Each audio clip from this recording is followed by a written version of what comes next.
Welcome to the Campus USA Credit Union webinar on identity theft and fraud. We are going to be teaching you how to protect yourself and your loved ones. I'll be the host today. I'm Caitlin Gertner. I'm with the marketing department here at Campus USA. We have Lacey Krasminski. She is a fraud analyst also with Campus USA, and Letitia Nelson, who is a risk analyst with Campus. We will be recording tonight's webinar, and we'll be sending a recording of the webinar to you via email, and it will also be on our website. You have been muted as a participant, but you can chat with us in the chat box, ask us any questions, and we'll respond there or address them on the video. And at the conclusion, there will be a survey as well. Please feel free to provide us some feedback for future webinars. And additionally, you'll find a link that's already there in the chat box with a resource toolkit that has some of the information we'll be talking about tonight. So some of the items we'll be going over today are: what is identity theft and what is fraud? What's the difference? How do we define them? Some statistics about them and how it happens, some technological schemes and also some non-technological schemes and how these individuals are getting your information. Most importantly, we'll be talking about how to prevent it, how to protect yourself from it, what are some warning signs, and in the event that it does happen, what you can do. Letitia, Lacey, you guys want to take it away? Yes, ma'am. So what is identity theft? Identity theft is the criminal act of stealing your personal information. So this would include your social security number, your card numbers, passwords, or any other personal information. Identity theft is the unauthorized access to your personal information, while identity fraud is the unauthorized use of this information. This crime does take many forms, but always involves the unauthorized use of your personal information. So these are some quick facts about identity theft. Identity theft is the fastest growing crime in America. And usually our identity is stolen by someone that is close to us, whether it be a family member, a friend, an employee, someone that has easy access to our personal information. And the average person that has their identity stolen loses about $500. So here's a map. These are 10 states where identity theft is the most prevalent, but you'll also see a poll up on your screen. And we'd like you to take a second here to vote and let us know what state you think identity theft is in fact the most prevalent. So which state has the top occurrences or most occurrences for identity theft? So we see some votes here coming in. Looks like quite a few of you are guessing the same state. It's fun to see the answers come in here. So we'll give you about 5 to 10 more seconds here. There's a lot of consistency in our answer. We do have a couple different states here. We have some people voting California, some Florida. Thank you guys for participating. So we'll go ahead and close the poll out and tell you the answer. The majority of you did select Florida, and that is in fact right. Hey. So Florida is where the most identity theft is. And as you know, that is where Campus USA Credit Union is located, and many of you are watching from today. So thank you for participating. Thank you. So we as a financial institution deal with around 55% of the most common fraud types. This would include the use of your card, a new credit card, opening new accounts, or establishing a new car loan. However, we do have safeguards in place to prevent this from happening. It can still occur. So now we're going to cover the ways in which fraudsters obtain your personal information to commit identity theft and fraud. These are the non-technological ways. First, we have dumpster diving and mail theft. These are very similar. This is when fraudsters use physical paper to obtain your personal information. So they look for credit card statements, bank statements, your medical bills, your credit card bills, and they look for your address, your date of birth, your social security number, and they use that to make fraudulent purchases. Next, we have shoulder surfing. This is when someone is physically standing over you or maybe recording you from behind that you're not aware of while you're inputting your PIN number at the ATM or in line at the grocery store. So make sure that anytime you're using your PIN that you try to keep it as covered as possible so that you can keep that information secure. And then lastly, stealing personal items. This is self-explanatory. If someone steals your wallet or your purse, they're able to get your credit card numbers, your debit card numbers, your driver's license, hopefully not your social security card, and they use that information to commit fraudulent charges. If this does happen, make sure you not only contact the police, but you contact your financial institution as soon as possible as well. Yeah, never a fun occurrence and always quite a bit of a headache. But yes, please do not carry your social security card with you. Yeah, no, thank you. So we're going to go over the technological schemes. Credit and debit card theft is not the theft of your personal card, but actually the signature on the back of your card. You may not think of that as a way for somebody to steal your identity, but it is your personal signature. So it could occur when you lend your card to a family member or friend, or let's say you're paying the bill at a restaurant and they take your card to the back. They could simply take a photo or copy your signature and use that to obtain new credit or anything for their financial gain. Skimming is if a scanner or at a merchant, so anytime you swipe your card, you're swiping the magnetic strip of the back of your card. If that is not a secure device, you are providing the same information every time you swipe that magnetic strip, and the fraudster can actually use that to make a fake card and then make purchases on your behalf that you don't actually want to make. So if you do have the option to use tap and go or chip, they're very fast methods, but they're also the most secure. The information that is provided to the machine every time you use the chip or tap and go is randomized, so you're preventing future fraud. Pretexting and phishing are very similar fraud schemes, so that's why we have them together. It's usually in the event that someone reaches out to you via phone call, email, text message, maybe social media, and they're trying to obtain information from you. So they may provide a sympathy story or may pose as a company. They might already have some information like the last four of your card number or your email address, and they want you to verify the full card number or security code of some sort. And this is a great way for them to then gain more information on you and use it for their gain. Farming is a very clever way that fraudsters use to obtain information. So a hacker can create a fake website in order for you to log in and provide them exactly what they need. So anytime you see a suspicious URL link, be sure to hover over it with your mouse. It'll tell you exactly where you're going with a little pop-up above the mouse, or you can type in the website directly so you know where you're going. Versus clicking a sketchy link, it looks like your normal website that you log into, you log in, and then they have your username and password. Those are great tips, Lacey. Thank you. So we have another activity for you. So we appreciate your participation in advance. You'll see a poll again pop up on your screen. When do you think your social security number is in fact needed? So you can select as many options here as you'd like. There's multiple places that are correct where your social security number is in fact required. So go ahead and take some time here, click as many that you think are accurate. We're seeing some answers come in. Love the participation here. So some of the options are, do you think it's required at the following places? Credit report, is it required for credit reports, credit unions and banks, college records, employers, income tax records, loan applications, and medical records or doctor's offices? So we're gonna go ahead and close out the poll. Thank you again for your participation. We can see that you guys, a lot of you took the time to vote. Thank you so Wow. much. And all of you were correct. So Yeah. medical records and doctor's offices, it is not required. So it's often asked for, but it's not required. So how do you protect yourself from bank fraud? Great ways to check your accounts often, catch it before it continues. So check your account in the morning or in the afternoon, verify the daily transactions that have cleared your account or any checks. And so you know exactly what's happening within your account before anything spirals out of control. So we're going to repeat this one a lot, but use strong and unique passwords. We are required to use username and passwords for every single website, and a unique username is just as important as a unique password. So be sure to use a varying amount of passwords. Don't use the same one on the same website or different websites because this does put you at risk. Only visit secure websites. Great way to verify this again is by hovering over any links that you might be clicking to go somewhere to verify you are going where you are clicking.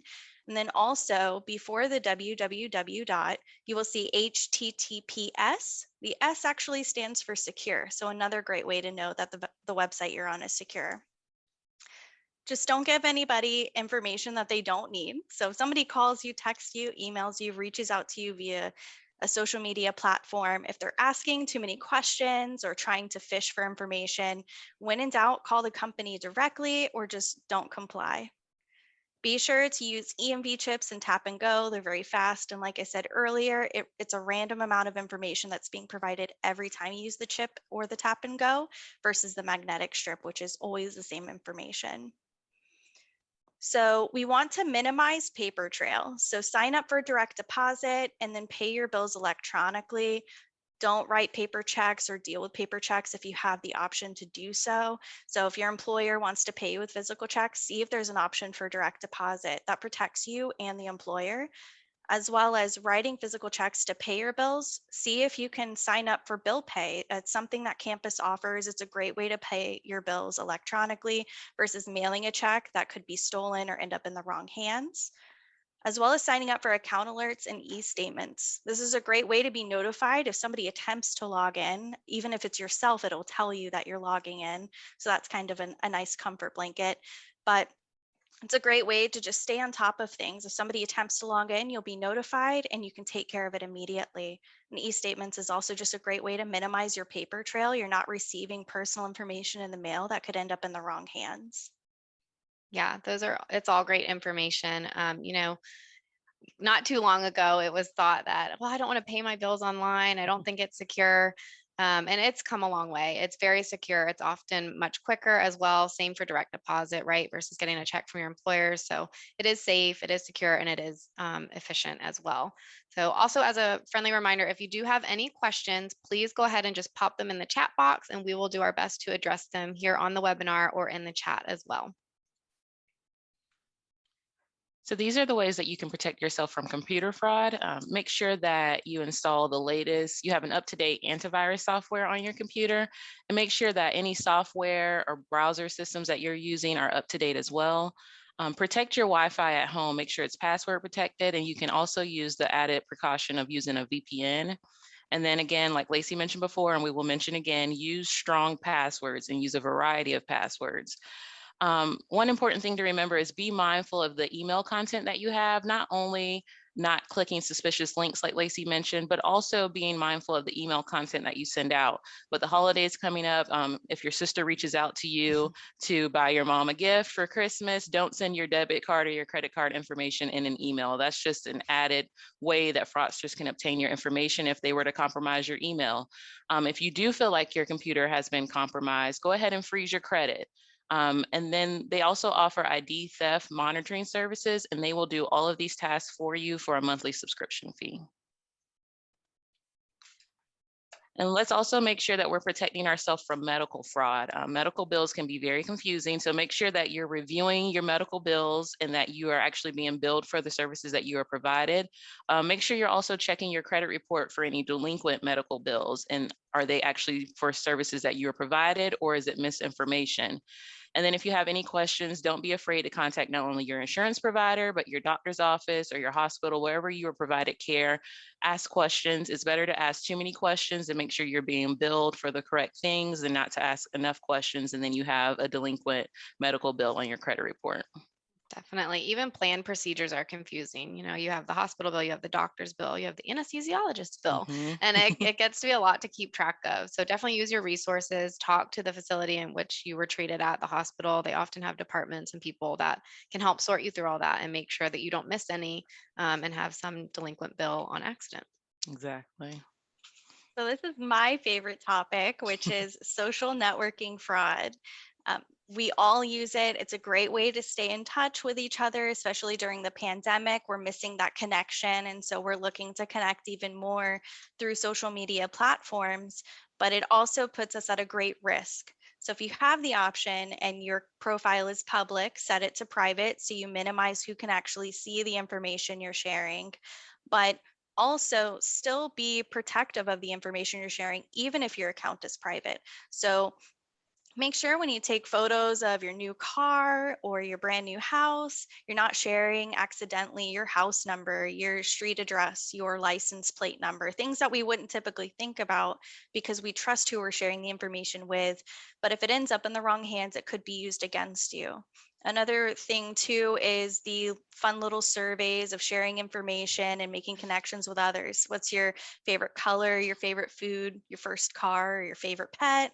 These are security information or security questions that we use on all different websites to unlock our password if we forget our password. And so just be cautious of filling out that information and it ends up in the wrong hands, then you could end up as a victim of identity theft. So kind of piggybacking off of what Lacey just talked about a little bit, make sure that we're protecting our children too. And I know I'm guilty of it. We share our kids on social media. Like Lacey said, it's easy to want to stay connected to family members during the pandemic.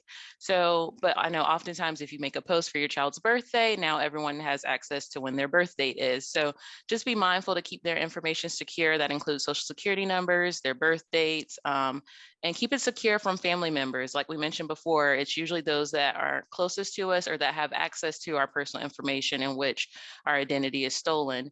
And it can take years to identify identity theft in children. We don't necessarily think to check their credit report because they shouldn't have anything out there in their name. So look for possible clues. Do they have pre-approval offers that they're receiving in the mail, or are they receiving anything that's not age appropriate in the mail? And then if you do suspect that your child's identity has been stolen, go ahead and have their credit report pulled as well. So what are some warning signs that you should look out for in case you might be a victim of identity theft? You might receive statements, bills, or cards in the mail that you weren't expecting, or you are expecting mail and it goes missing. Somebody could have taken out of the mailbox or ends up in the wrong hands. Statements you do receive that you were expecting show transactions that you didn't make.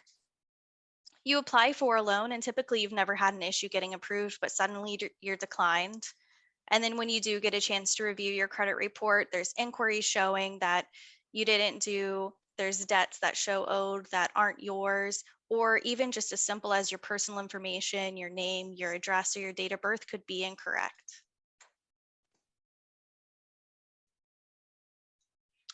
So this slide contains information on how to obtain your credit report. This will also be in the resource toolkit that will be emailed to you at the end of the webinar as well. But visit www.annualcreditreport.com.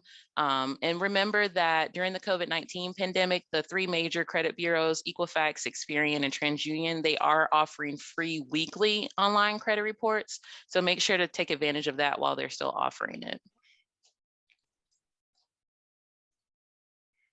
And then once you obtain a copy of your credit report, what should you look for?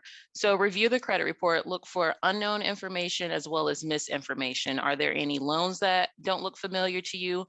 Or do they have the right name, but the wrong birth date, or the right birth date and the wrong address or social security number? So make sure to look for unknown information as well as misinformation. And then one thing to remember is that your credit report will not contain your credit score. That is a feature that you must pay for. So just make sure that if you see anything that has your credit score, that is not your accurate credit report. And then lastly, if you do suspect that there's fraud on your credit report, contact the credit bureau and place a fraud alert, report it to the police, and also be sure to contact the creditor directly. Lacey will touch on this a little bit more in detail in a second, but say you have a new credit card for JCPenney's or Old Navy that's popping up on your credit report and you know that's not you, go ahead and contact them directly and let them know that this is a fraudulent account.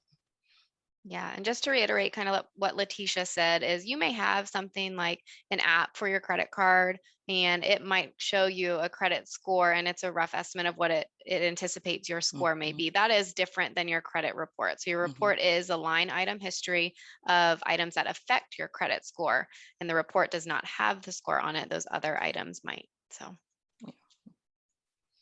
these are some steps that Lacey's going to give us, but please keep in mind they are on our printable resource guide as well. So don't feel like you need to write them down. So what do you do if you are a victim? Go ahead and place a fraud alert and freeze your credit. So all you have to do is reach out to one credit reporting agency, and within 24 hours, the fraud alert will be placed on all three credit agencies. So really it's one and done, which is really great and convenient.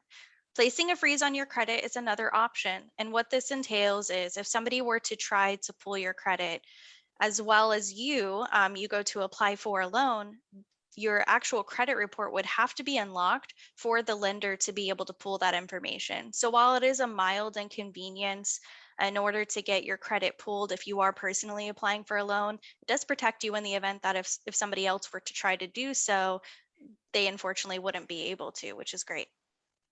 Review your credit report for mysterious accounts and inquiries. So once you place the fraud alert on your credit report, you are entitled to a free copy of it. So be sure to review for any misinformation, any inquiries, or any debts that you don't owe. Go ahead and file a police report, as well as filing a report with the Federal Trade Commission, or sorry, the Federal Trade Commission and the Social Security Administration. A little tongue twister there. Save a copy of your police report so that when you reach out to the creditors that you don't necessarily have an account with, the fraudster opened on your behalf, you can provide them a copy of the police report for their file, which is really great. So as we mentioned, there is a link to the printable resources. You'll see it in the chat box. You'll also receive it via email after the webinar is recorded and placed on our website. And that is also where the resource guide will be too. So there'll be lots of different ways to access this information, to rewatch the recording, or if you're interested in sharing it with family or friends. I know someone asked about that in the chat box. You most certainly will be able to do that as well.